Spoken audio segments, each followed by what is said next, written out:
যুক্তরাষ্ট্রের পেনসিলভানিয়া অঙ্গরাজ্যে বন্দুকধারীর গুলিতে ৩ পুলিশ কর্মকর্তা নিহত হয়েছেন। এ ঘটনায় গুরুতর আহত হয়েছেন আরও ২ জন।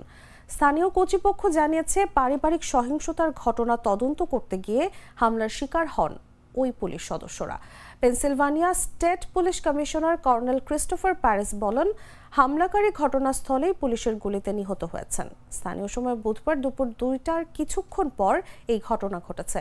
ঘটনাস্থলের ছবিতে দেখা গেছে এক পুলিশ কর্মকর্তাকে হেলিকপ্টারে করে হাসপাতালে নেওয়া হচ্ছে। কর্মকর্তাদের বরাত দিয়ে রয়টার্সের এক প্রতিবেদনে বলা হয়েছে, বুধবার পেনসিলভানিয়ায় এক বন্দুকধারীর সঙ্গে সংঘর্ষে ৩ আইন প্রয়োগকারী কর্মকর্তা নিহত হন এবং আরও ২ জন গুরুতর আহত হন। কর্নেল ক্রিস্টোফার প্যারিস জানিয়েছেন, দক্ষিণ পূর্ব পেনসিলভানিয়ার ইয়র্ক কাউন্টি সম্প্রদায়ের কোডোরাস টাউনশিপে ওই হামলার ঘটনা ঘটেছে। পুলিশ জানিয়েছে, সাধারণ মানুষের জন্য আর কোনো ঝুঁকি নেই। ইয়র্ক কাউন্টির নর্থ কোডোরাস টাউনশিপের একটি গ্রামীণ এলাকায় ওই হামলার ঘটনা ঘটেছে।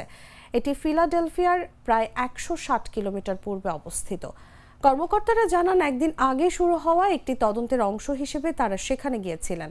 নিহত ৩ কর্মকর্তার স্মরণে শাপিরো অঙ্গরাজ্যের সব সরকারি ভবন ও স্থাপনায় পতাকা অর্ধনমিত রাখার নির্দেশ দেওয়া হয়।